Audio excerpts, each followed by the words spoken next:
Kisah seorang kades dan 3 gadis berparas cantik.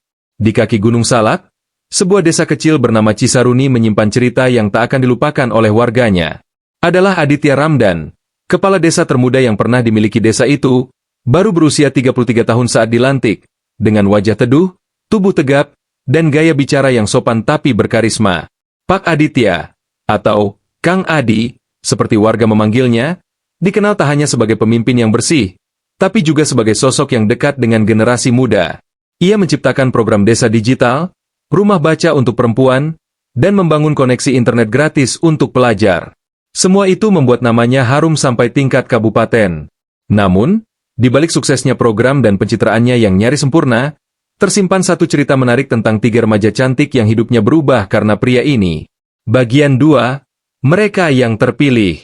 3 remaja itu adalah Alia, Dinda, dan Putri, siswi SMA kelas akhir yang tinggal di 3 dusun berbeda di desa Cisaruni. Mereka dikenal pintar, aktif di organisasi, dan masing-masing punya mimpi besar. Suatu hari, mereka dipanggil ke balai desa oleh Sekdes. Kalian dipilih untuk mengikuti program Duta Pemuda Cisaruni dari Pak Kades, ujar Sekdes Jujun sambil tersenyum. Ketiganya bingung tapi juga bangga. Program itu adalah terobosan baru dari Pak Aditya untuk melatih pemuda menjadi pemimpin desa masa depan. Mereka akan dilatih langsung olehnya, mengikuti kunjungan kerja ke Bandung, dan membantu merancang program sosial. Aku pikir ini mimpi, bisik Putri sambil tersipu saat bertemu langsung dengan Pak Aditya yang menyambut mereka dengan tangan terbuka dan senyum bersahaja. Bagian 3, perjalanan ke Bandung. Suatu akhir pekan, ketiganya diajak ikut kunjungan ke Bandung. Mereka ditempatkan di satu hotel sederhana dekat kantor dinas kabupaten, bukan hotel mewah, melainkan penginapan edukatif untuk pelatihan aparatur desa.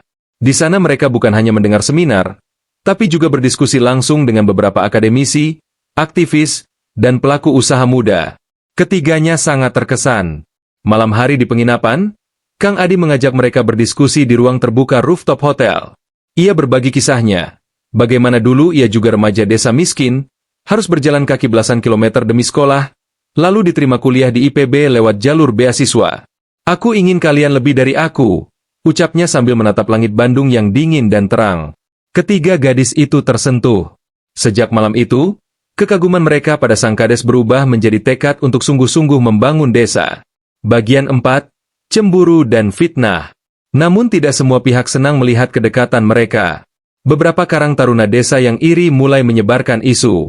Kenapa cuma 3 itu yang diajak ke Bandung? Masak Pak Kades malam-malam ngobrol terus sama gadis remaja?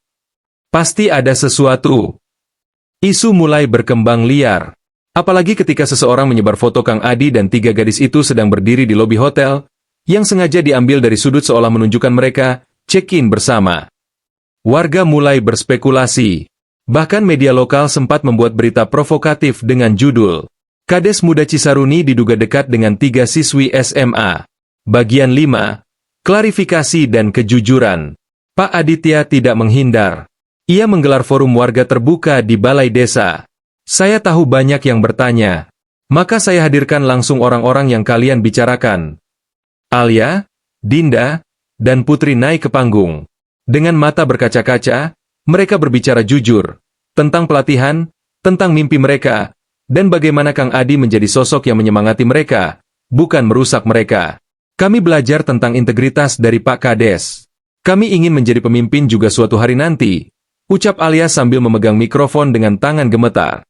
Warga terdiam. Tepuk tangan perlahan mengisi ruangan.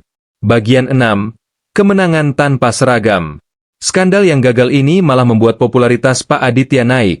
Tapi ia justru memutuskan mundur dari pencalonan periode kedua. Saya sudah cukup memulai api perubahan.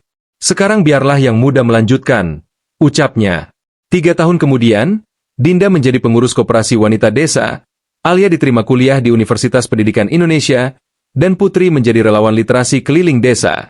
Di depan rumah baca, berdiri sebuah papan kecil bertuliskan, perubahan dimulai dari kepercayaan. Terima kasih, Kang Adi.